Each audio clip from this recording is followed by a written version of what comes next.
whoop, whoop. It is episode 223, and it's just me. It's me solo, but I've got a lot of stuff to cover, so bring your notebook today, you guys. It's going to be a busy episode.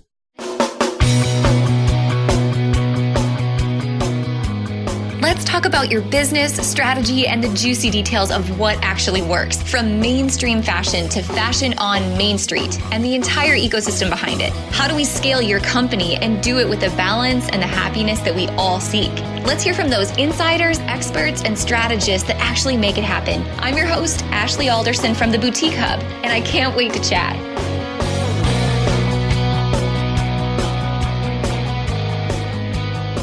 Hey guys, let's talk about numbers today.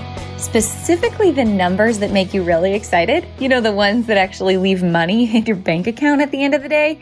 And that is price. Now, I know there's a lot of misconceptions in our industry when it comes to how to price your product. Some of you have probably heard of the old standby keystone pricing, which is kind of like letting John Wayne try to run your business.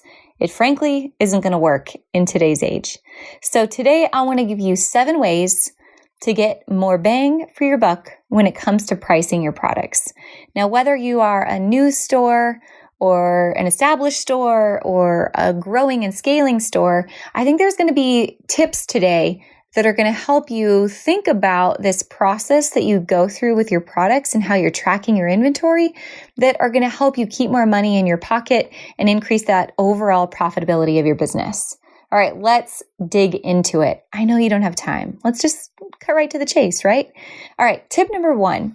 Anytime you're thinking about pricing your product, let's avoid this idea of cost-based pricing. Now, what's that mean? Cost-based pricing is, again, that old keystone. John Wayne says that I should sell this product for a 2 times markup. And the fact is, if you're going with cost-based pricing and just using a formula, whether it's 2 times or 2.5 or 2.73, if you want to get technical, you're probably going to leave money on the table. So when you're at market or you're shopping around with your favorite vendors online, rather than the first thing you do is look at the price, I want you to look at the product and ask yourself, number 1, who's this for? And if you can't come up with a number of customers that you know are going to go crazy for this item, and maybe it's just you personally are going to go crazy for the item, put the dang thing back. Immediately, you should be able to think of customers and who's going to want this right off the bat. Then number 2, I want you to ask yourself, what can I sell this for? Right? What is this product actually worth? What kind of money could I physically get out of this product? And only then, after you've asked those 2 first questions, do you go back and actually ask, okay, what is the wholesale cost on this product and what can I mark this item up to be so that I can get sufficient enough margin out of this product to make it worth it? But don't start with a cost alone and go right into that formula. Now, I know it also takes a lot of time to do any kind of market research on what other people are selling similar products for, but I know how many of you are surfing around on Instagram every day, so you have a pretty darn good idea of what that item is selling for in other stores. Now, that said, I don't want that to make you go, okay, I know that the Pink Lily boutique is selling it for X amount of dollars. I better sell it for the same, or I better sell it for $1 or $2 under. You guys, your business is your business, and you've got to sell the item for what you've got to sell the item for to make your business succeed. Keep in mind that there's other boutiques that might be selling similar products to you at a different price. Because maybe they bought such volume of that product, they got a discount, or maybe they have a different business model than you do.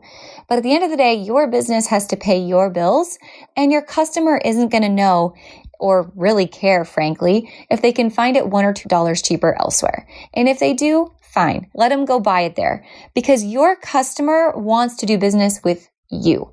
The customers that are going to stick around, going to increase your customer lifetime value, the customers that are going to be loyal, they're there because they like you. They trust you. They think you get them. They like your style. Or there's something about your business and the convenience of your business that's going to bring them back to you again and again versus them just price shopping around, asking for a Walmart price match guarantee at other types of boutiques. So stick to your guns. What does your price need to be for your business and not based on some silly formula?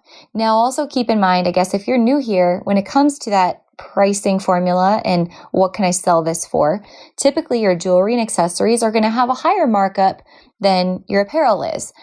And when it comes to buying off price, I know some of you are familiar with off price, some of you aren't. Every vendor has overstock. Just like in your business, you have onesies and twosies and things that you mark down at the end of a season. Well, your vendors do too. So a lot of times those products will go to third-party companies, they'll go to an off-price show, or some of your vendors will allow the sale of those markdown items to you directly. Once you've started to establish that you've got a great relationship with your vendors, then you can start to ask them for, okay, where's your markdowns? Where's your overstock? Are there items that you can start to bring into your business, especially during the third and fourth quarter when you've got a lot of promotions coming up, that you can buy slightly less than wholesale, but still get a good markup and margin out of? When you're looking for those Black Friday doorbusters, you're probably not going to go for the most highest price, freshest, newest product, but you're going to go for something that you got a really good deal on so that you can mark it down 25% off, but still get your normal margin, 55, 65% out of that product. So consider, what can I sell this for and how much margin can I get out of this product versus that cost-based pricing. Tip number 2, cheaper is not better. And do you guys use this saying? I always use this saying, I'm sick of beating a dead horse. And it sounds quite morbid, I think. But the point is, I'm going to repeat myself here, and I'm going to continue to beat this message again and again because I want to make sure that we're all on the same page. The consumers today have the convenience of going to Walmart and to Amazon, and they can go price match wherever they want. But from its earliest existence, boutiques were not created to be the bargain bin. Boutiques were always popular throughout history because of what they offered that was unique and special and different. Boutiques have historically always offered a unique curated selection based on a demographic or a geography or a certain specialty, whether you dress curvy women or you dress more petite women or you dress women that are Western or have a specific style. It's curated to that specific group of people. So when it's curated, oftentimes you're going to pay a little bit more at a boutique because you're paying for a specialty collection and you're paying for the service and the quality that comes along with it.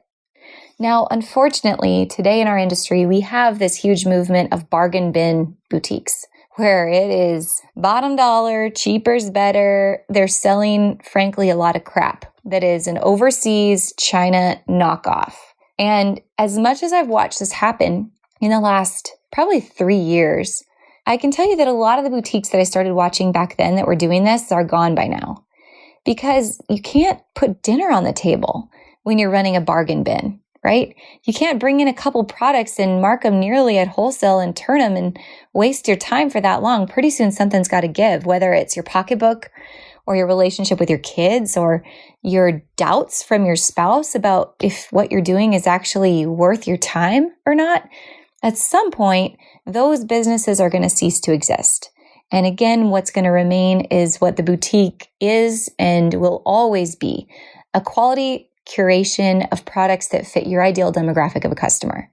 So know that cheaper is not better in this industry. And if people want to be cheap, they can go to Walmart. But Walmart shoppers are not loyal, right? They're going to price hop around wherever they can get the latest coupon. The customers that are loyal are the ones that you serve.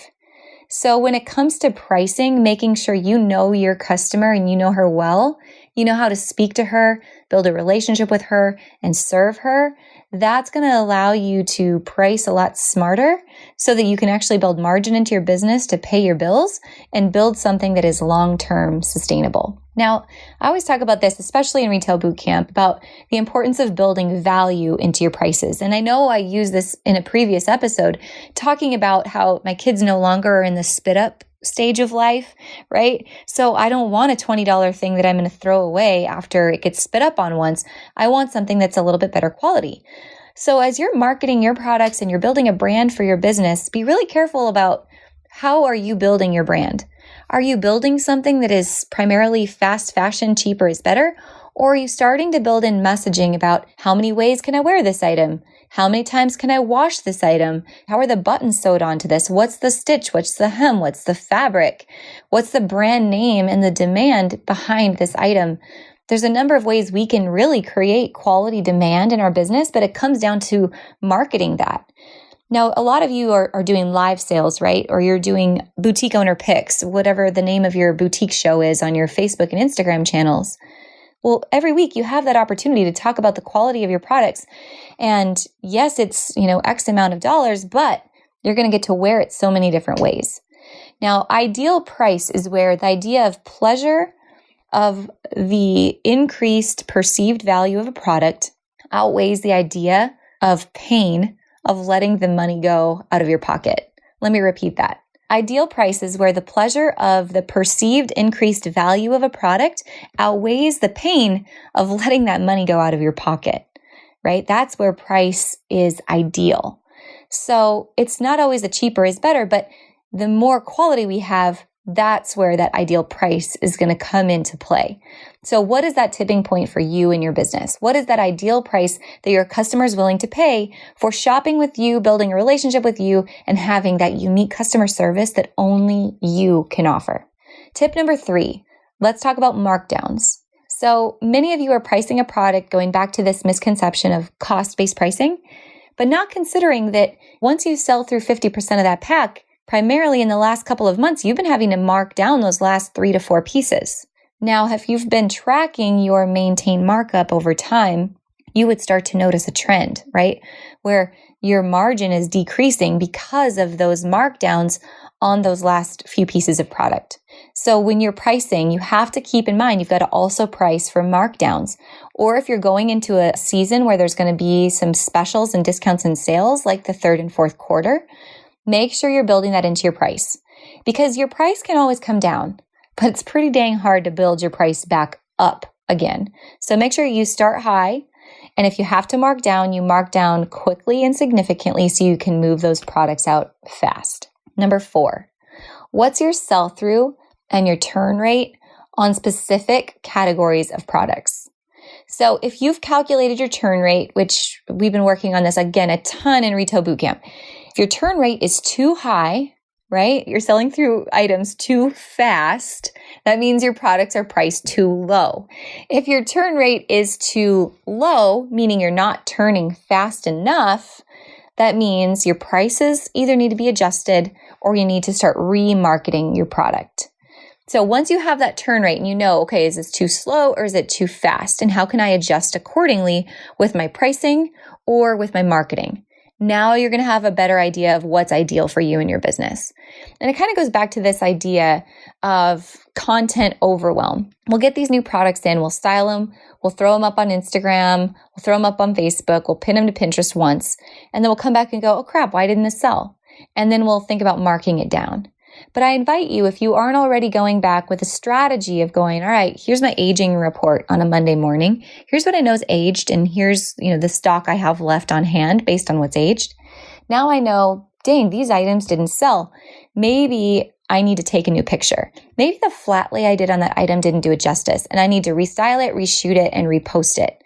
Once you've gone through that process every week, now you're really starting to look at how to get more margin out of those products each and every week versus going up, didn't work, mark it down and move it out. Create a system. So you're looking at an aging report and you're going through and you're asking yourself, why didn't this sell? And then you're marketing it in a new way. Because we kind of get content fatigue, to be honest. We see new pieces come in as boutique owners and we're so excited every week for those new arrivals. And we start to think, gosh, we've created this content. Our customers surely have seen all of this. So they must not like it and they must not want it. And I'm just going to take a discount on it. But the truth is our content is fatiguing our customers. They see so much on social media every single day that they miss half of what we post. So the nice little sweater that you're wondering why it didn't sell, well, maybe it's because your customer didn't see it and you need to reshoot it. Or maybe your photo was of a bad angle or bad lighting, or the item had so much detail that just really didn't come through in the photo. How can you remarket that to your customer so she can see the value and now decide that she wants it? Tip number 5. You know what they say about the word assume, right? It makes an ass out of you and me. So don't assume that you know what your customer is looking for when it comes to price. Sarah Burks, who's our director of partnerships and education at the Hub, in Retail Bootcamp, I love this story that she tells. It's about her storefront in Wisconsin, how a gentleman came into the store and came in primarily over the holidays, and he was a mechanic in town.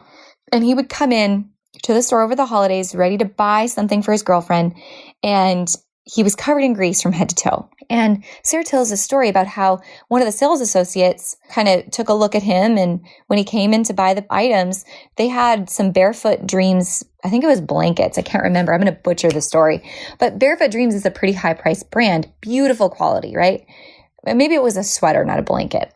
But they had this Barefoot Dreams sweater that was like a, $200 item. Whatever it was spendy. And the sales associate just bypassed that item when the gentleman said, hey, what's this? Tell me about this product. And she's like, you don't really want that. That's a $200 item. And kind of passed judgment like it's expensive, so you won't want it.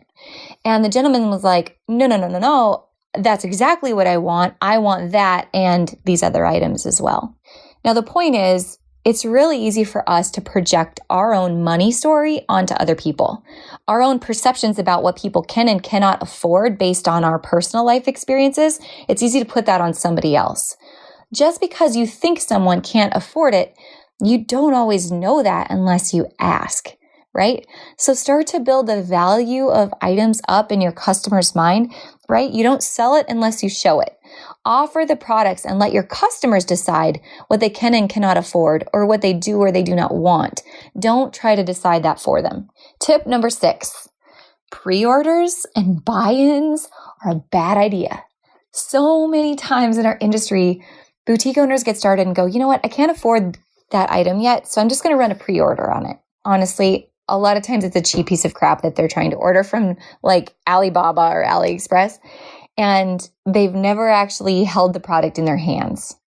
And they run a pre-order for it, and the item doesn't come in for the next 8 weeks, and their customers are mad. And once the item comes in, it could fit a freaking Cabbage Patch doll and not a human body, right? So customers are mad, and it's just ruined the brand reputation of that boutique. So please know, buy-ins and pre-orders are not going to serve your customer. Your customer deserves to know that the product she's ordering is something you have on hand, that you've already done a quality control check on, you've touched it and felt it, and you've tried it on your own body. And that's also going to help you sell more of those items, right? Because when you go live and you do your fit video, you're going to go, hey, I am a mom with a baby belly, and this is how it fits on me. I would wear this top with mid-rise jeans because it's a little bit shorter and you can tuck in that muffin top, right? You can walk through all the ways that product fits, and now your consumer is going to have so much more confidence and they're going to want to actually buy the product. Don't waste your time running a pre-order on a piece of crap that you've never actually seen before. All right, finally, tip number 7. We're blowing through this list. Tip number 7 is work with brands that want to build a partnership with you. Look for the brands that want to create a working, lasting, growing relationship with you. And it might be showroom reps, right? It might be better quality brands. It might be unique makers and artisans. It might be your fast fashion brands that you're actually going and building a relationship with all of their reps while they're at market. But look for the brands that want to create that lasting relationship, whether that's creating area protection or creating map pricing so that, again, the people that are running the pre-orders and the cheap buy-in groups aren't coming in and undercutting you, right? Look for the brands that you know also have your back, because those brands also know cheaper is not better. They want to see you succeed, so they're going to set you up with tools and terms that are going to be a win-win for an eternity into the future. Now, you're also going to ask yourself, gosh, again, why do some of the bigger boutiques have better pricing on some of these items? And again, that's because they're able to buy in bulk. And once you have created a relationship with your brand or your showroom or your rep over a period of time, and you're showing that this item is selling through, you're able to grow in how much quantity you're able to order, don't be scared to ask them, hey, do you have any deals and specials? And specifically, if you're a Boutique Hub member, and you're going to market with our Market Must-See list, which has all of our 600 plus brands that are members of the Boutique Hub listed, man, I would bet, I was just looking at our most recent must-see list, probably like 50% of our member brands that are showing at market, primarily Dallas, Atlanta, and Las Vegas, are offering a special or a discount to Boutique Hub members. So if you're looking for, again, ways to increase your margin, go and work with the brands that are really trying to create that relationship with you and want to offer you that discount as well. A lot of the Boutique Hub member brands will offer free shipping or show special, a perk on an opening order from a new brand they might be carrying. The point is, do your homework before you get to market and look for the brands that are willing to stick their neck out and to build a long-term relationship with you. All right, guys, hopefully you picked up a couple of tips today that are going to help you put more money in your pocket at the end of the day. You know, pricing is probably one of the most important things that we do on a daily basis in our boutique. And I would hate to see you guys leaving money on the table where you have an opportunity to really capitalize on all the hard work and effort that you're putting into your business. You know, you've made the sacrifices of leaving your family and going to market. You've made the sacrifices of having payroll and hiring a team. You've done all the work with the marketing. But if your pricing isn't right and you aren't getting that margin out of the products, man, what's it all for at the end of the day? Because if you aren't able to build a business that's profitable and sustainable, we're really spinning our wheels. So I hope you consider these tips. I'd love to know if there was one of them that was your favorite, or maybe the one thing that you heard today that you're going to take action on. Make sure you message me over on Instagram at AJ Alderson.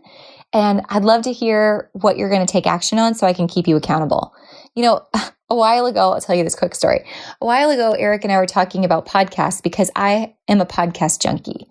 But what I found myself doing was I was listening to all these podcasts and getting all jacked up with all these ideas, but not having enough time to actually take the ideas I was hearing and implement them.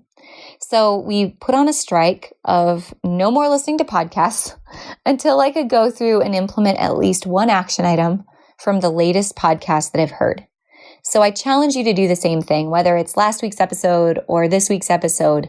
Let me know what's the one action you're going to take after hearing today's show, and tell me. I'll be your accountability buddy or post it in the Boutique Hub members Facebook group.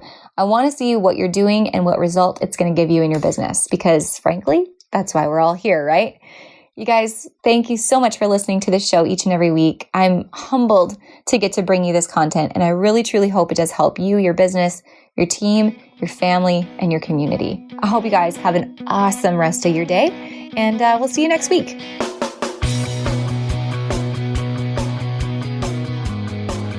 Hey guys, thank you so much for listening to this episode. We hope that you loved it. Don't forget to hit subscribe and leave a rating and review down below for a chance to be one of our featured listeners each and every week. For more information on our spirit of community over competition and how to access complete show notes and bonus downloads from our guests, head on over to theboutiquehub.com and join the community. We'll see you next week.